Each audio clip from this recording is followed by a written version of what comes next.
Keshav studio अच्छा तो भइल बा हाइट फूल बा चलिए घुमा ले गाड़ी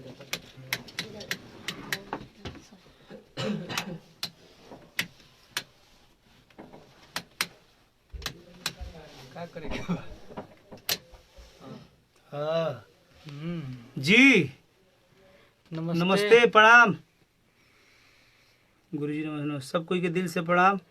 संतोष यादव जी लखनऊ से अभी हमनी के केशव स्टूडियो पटना में कवि जी के स्टूडियो में रिकॉर्डिंग खत्म भइल।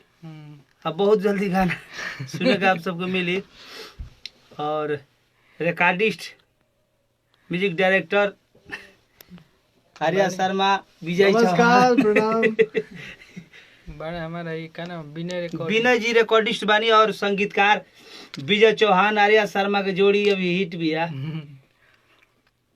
अब बहुत जल्द आप सबको सुने के मेरे दिल से धन्यवाद। और कवि जी के स्टूडियो के 100 पूरे भी पटना में नंबर 1 शायद लागत है कि बा स्टूडियो ना जी विजय जी बढ़ले बा तो रहुआ गाँव तय रहुआ ना बता अब गौनी आनंद आ गई।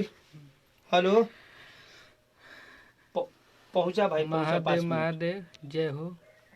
ओके विकास गुप्ता जी आप सब प्यार आशीर्वाद दिए ही तरह स्टूडियो के आ जे भाई के गावे के बा के आप सब गाई पैसा के फेरा में नहीं खा रहे के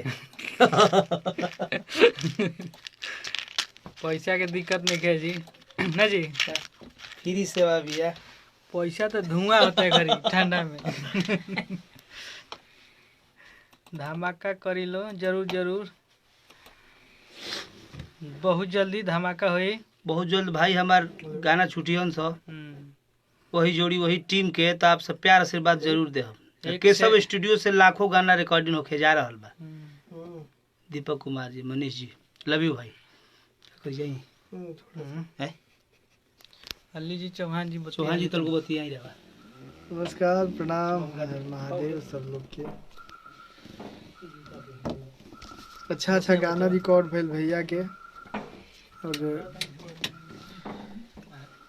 काफी सारा आशीर्वाद बनैले रही लोग इस टीम पे। बड़ भैया आर्या शर्मा जी के संगीत निर्देशन में ये सब गाना हो रहा बा अच्छा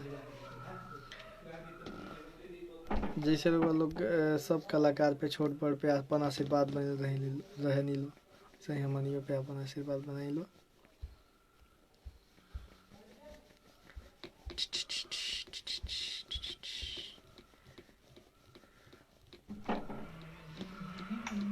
भैया पहली आई देखी आई लोग के प्रणाम प्रणाम लोग कहता वो प्रणाम कर दी प्रणाम कर दे। चली कौन गाना शूट हुआ है शूट ना रिकॉर्डिंग भइल अभी संगम सिंह महेश्वर प्रमोद जी लव यू भाई जय हो भैया लव यू।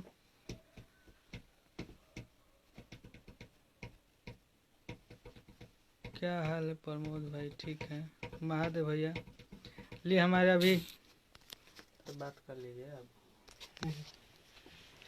नमस्ते प्रणाम कैसन बानी रहुआ सभे। आज हमने के केशव स्टूडियो में आयल बन जा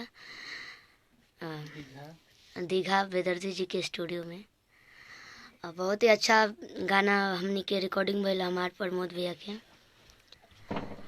जैसे रहुआ सब हर गाना के आशीर्वाद प्यार देता नहीं उम्मीद बा कि इहो गाना के रहुआ सभे दुलार देव प्यार देव।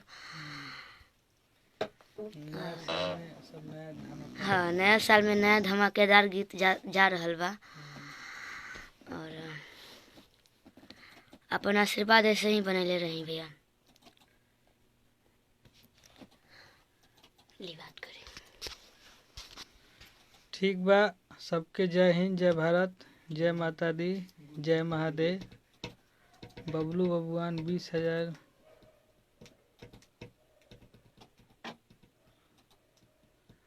का हाल बा विजय भैया बढ़िया बढ़िया भैया खूब बढ़िया रुआ अपन बताएं। जय हो शिल्पी जी चली जय महादेव। तनी अभी काम बाकी बा, अभी कॉल सर।